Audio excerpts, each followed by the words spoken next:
میں جا رہا تھا بازار میں چلتے چلتے تو میری ایک نگاہ بہت بڑی دکان پر پڑی۔ جیسے میری نگاہ پڑی تو میں حیرانگی کے عالم میں دیکھ رہا ہوں اور میں نے رک کر وہ نظارہ دیکھا۔ کیا دیکھ رہا ہوں کہ ایک عورت ہے اور دکان کا مالک ہے۔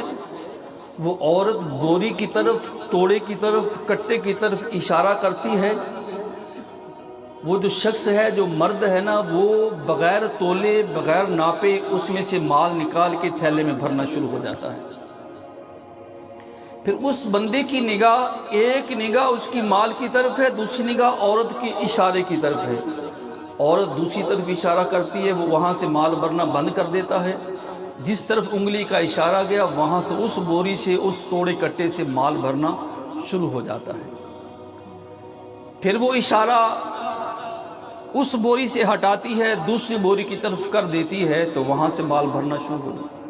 نہ ماپ ہے، نہ تول ہے، نہ گنتی ہے، نہ اعداد و شمار ہے۔ آخر مولانا رومی رحمۃ اللہ علیہ فرماتے ہیں کہ میں نے دیکھا کہ عورت نے کہا کہ بھئی بس کرو۔ اس صاحب نے سارے تھیلیاں، سارے شاپر، سارا کچھ اکٹھا کیا، ایک بڑے کٹے میں بھرا۔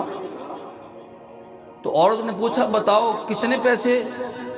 کہا زبیدہ کوئی پیسہ نہیں ہے، بتاؤ پہنچانا کہاں پہ ہے؟ پیسہ نہیں ہے، پہنچانا کہاں پہ ہے؟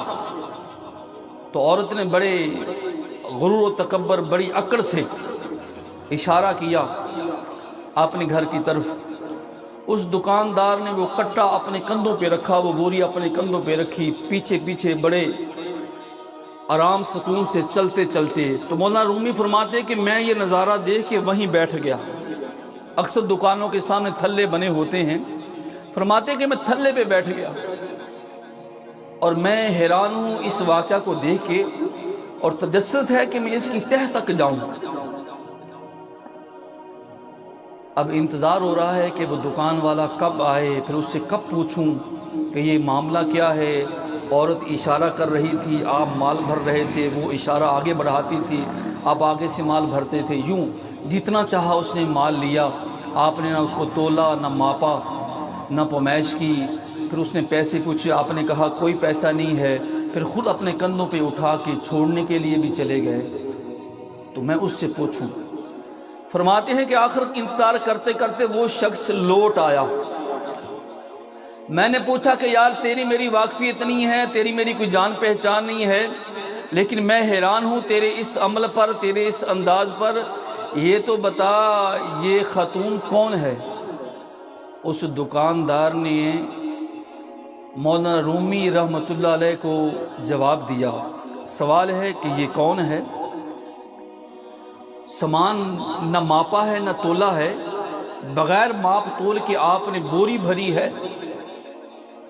پیسے کے سوال پر آپ نے کہا کہ نہیں کوئی پیسہ نہیں ہے، سامان بھی نہیں تولا، ماپا بھی نہیں، پیسے بھی نہیں لیے، گھر تک چھوڑ کے آئے ہو، تو یہ معاملہ کیا ہے؟ تو مولانا رومی رحمۃ اللہ علیہ لکھتے ہیں کہ اس شخص نے جواب دیا کہ حضرت میں آپ کو جانتا نہیں ہوں، لیکن پھر بھی بتا دیتا ہوں میں اس عورت کا عاشق ہوں۔ تو اپنے محبوبوں سے حساب و کتاب نہیں ہوتا۔ میرا محبوب میرے پاس چل کے آیا، میرے لیے یہی بڑی بات ہے۔ اس نے مجھ سے سامان کا تقاضا کیا، میرے لیے یہی بڑی بات ہے۔ تو کہا محبوبوں سے حساب نہیں ہوتا۔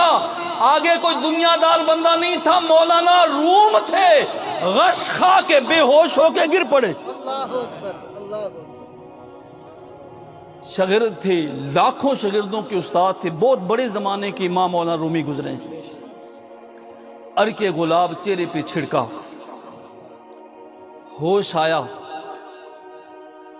پوچھا حضرت معاملہ تو دکاندار کا اور اس کی گاہ کا ہے، آپ نے اتنی بات دل پہ لے لی؟ فرمایا کہ میں نے سینکڑوں کتابیں پڑھی ہیں، ہزاروں کتابوں کا مطالعہ کیا ہے، لیکن جو سبق مجھے اس دکاندار نے پڑھایا مجھے کسی کتاب سے نہیں ملا۔ کیا حضور؟ فرمایا یہ دکاندار کہتا ہے کہ محبوبوں سے حساب نہیں ہوتا، یاروں سے حساب نہیں ہوتا، اس کا یار تو مزاجی ہے۔ ہے، 2 ٹکے کی دنیا کی عورت ہے، یہ دکاندار اس سے حساب نہیں کر رہا، میں اپنے محبوب حقیقی محبوب سے حساب کروں، گن گن کے سبحان اللہ کہوں، گن گن کے سجدے کروں، گن گن کے نوافل پڑھوں، تول تول کے زکات کا پیسہ نکالوں، ماپ کے صدقہ فطرہ نہ دوں۔ فرمایا سینکڑوں کتابوں کے مطالعہ سے رومی کو یہ سبق نہیں ملا جو اس دنیا دار سے ملا ہے۔ تو یارو رومی کہتا ہے کہ محبوبوں سے حساب نہیں ہوتا، تو یہ محفل محبوبوں کی ہے، یہ غیروں کی نہیں، یہ اپنوں کی ہے، یہ عاموں کی نہیں، یہ خاصوں کی ہے۔ یہ محفل تو ان کی ہے جن کے صدقے ہمیں سب کچھ ملا ہے۔ تو لہذا یارو